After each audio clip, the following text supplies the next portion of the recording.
दोस्तों आज बात करूंगा वतन और वेतन की। जैसे कि चीफ ऑफ आर्मी स्टाफ ने बड़ी बात कही कि सेना इन सिद्धांतों पर बनी है। उन्होंने कहा है कि आपको बलिदान देना होगा, आपको नाम नमक और निशान के लिए अपने आप को झोंकना पड़ेगा। और एक सेना ही है, एक सैनिक ही है जो अपना 100% अपने काम के लिए देता है। अब उसका काम चाहे लड़ना हो, चाहे ऑपरेशन करना हो, चाहे देश के लिए शहादत देनी हो, वो 100% देता है। इसमें कोई प्रश्न चिन्ह नहीं है। वतन और वेतन क्यों? सबसे बड़ी चीज यह है कि हमें यह समझना चाहिए कि भारतीय सेना किन मुद्दों पे बनी है, किन सिद्धांतों पे बनी। क्या वो सिद्धांत पैसे के हैं या नाम नमक निशान के हैं? तो मेरा यह कहना है कि आप नाम नमक निशान के लिए आइए, अपनी पहचान के लिए आइए, एडवेंचर एक्टिविटी के लिए आइए। मैं हमेशा यह बोलता हूं कि कारगिल में अगर एक जवान लड़ाई में आगे गया था तो क्यों गया था? क्या वो पैसे के लिए लड़ने गया था? वो अपने साथियों के लिए लड़ने गया था, अपनी बटालियन के लिए लड़ने गया था, अपनी मिट्टी के लिए लड़ने गया था।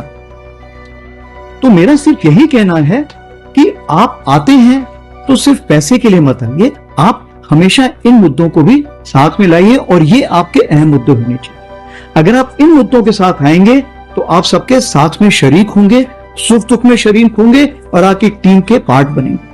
अगर आप वेतन के लिए आएंगे तो आप अपने आप टीम के पार्ट नहीं बनेंगे और हमें आपको अपने सिस्टम से अलग करना पड़ेगा। जनरल द्विवेदी साहब ने बहुत अच्छी बात कही कि जब आप एज ए सिविलियन सेना में भर्ती होते हो, लेकिन पहले आपके दिमाग में ये होना चाहिए कि सेना एक एडवेंचर एक्टिविटी के लिए, सेना एक वहां पर बलिदान हो सकता है, आपको आप जख्मी हो सकते हो, आप डिसेबल हो सकते हो और आपको नाम नमक और निशान के लिए झोंकना पड़ेगा। और जैसे झोंका जाता है, मैं झोंकने की एक तस्वीर देता हूं, साथ में वेतन की बात करूंगा कि आखिर हमारा वेतन उन लोगों के हाथ में क्यों है जिन्होंने सेना को सिर्फ मूवी में देखा है, कभी जाके बॉर्डर पे गए होंगे तो पिकनिक के लिए गए होंगे। उनको सेना के साथ रहना चाहिए, फॉरवर्ड में रहना चाहिए, चाहे वो पीसीडीए के लोग हैं, चाहे वो एमओडी के लोग हैं, चाहे वो सीजीडीए के लोग हैं, जो हमारे वेतन और भत्ते निर्धारित करते हैं और हमें देते हैं और उसमें टांग अड़ाते हैं।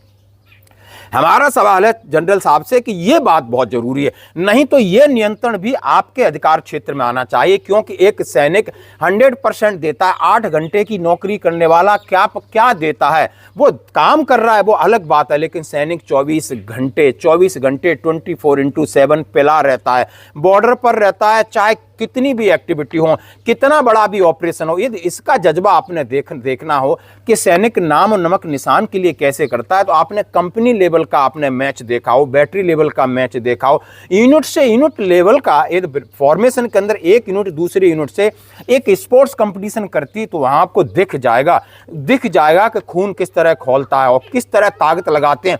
एक जवान अपनी यूनिट की इज्जत के लिए अपना सब कुछ दांव पे लगा देता है। हाँ, बहुत सारे जवान मैंने देखे आज कबड्डी में, आज कुश्ती में डिसेबल स्टिक लेके चल रहे हैं, उन्होंने अपनी टांग और शरीर गवाया है तो यूनिट की इज्जत के लिए गवाया है। क्यों नहीं, क्यों जवानों पर कोई सवाल नहीं। अब मैं आता हूं वेतन के ऊपर, यानी उनकी कार्यशैली पर कभी प्रश्न चिन्ह नहीं उठ सकता।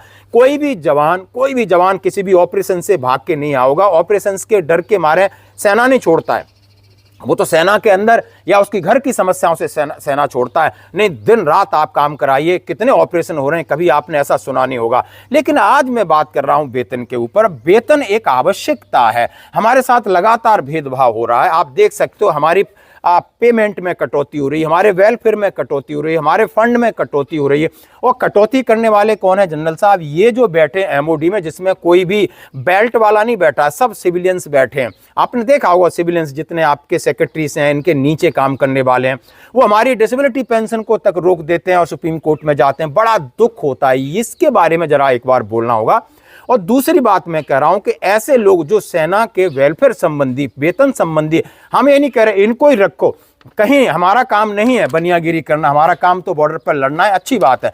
लेकिन मैं ये जरूर कहना चाहता हूं कि इनको जरा बॉर्डर पे भेजिए, इन्फेंट्री बटालियन या किसी यूनिट लेवल पे भेजिए, 10 दिन 15 दिन रहें। ये स्पर्श में बैठे हैं और जाकर सीजीडी में बैठे हैं, पीसीडी में बैठे हैं, एमओडी में भेजें, उन्हें बॉर्डर पर भेजिए। पिकनिक के लिए नहीं भेजिए, महीना 2 महीना के भेजिए। एक रात में यदि आपको फॉरवर्ड पोस्ट पे फायरिंग हो रही तो उसको भी साथ में रखिए, हेलमेट लगा के और बीपीजे पहना दो, सुरक्षित रखो। लेकिन उसकी देखना आना चाहिए कि 24 घंटे इनका दर्द कितना होता है। जब इनको ये महसूस होगा तो वेतन आयोग भी काम अच्छे से करेगा और ये लोग भी सेना की, यानी एक सैनिक जो देश के लिए अपनी जान दे सकता है, तो क्या आप अपनी कलम से उसके लिए सही समय पर सही पेंशन नहीं दिला सकते? मैं ज्यादा और कम की बात नहीं कर रहा हूं, ये बहुत जरूरी है। बात रही वतन की तो सेना खड़ी है, अपनी जान की बाजी लगा दे रही है। बात रही वेतन की तो जो सिस्टम हमारे पीछे लगा रखा है हमारे कल्याणकारी योजनाओं के लिए, वेलफेयर के लिए, वेतन के लिए, उनको हमारे साथ काम करना होगा ताकि वो हमारी चीजों को समझें, जानें और अपने विवेक से डिसीजन लें। ये हम जोड़ना चाहते हैं। धन्यवाद।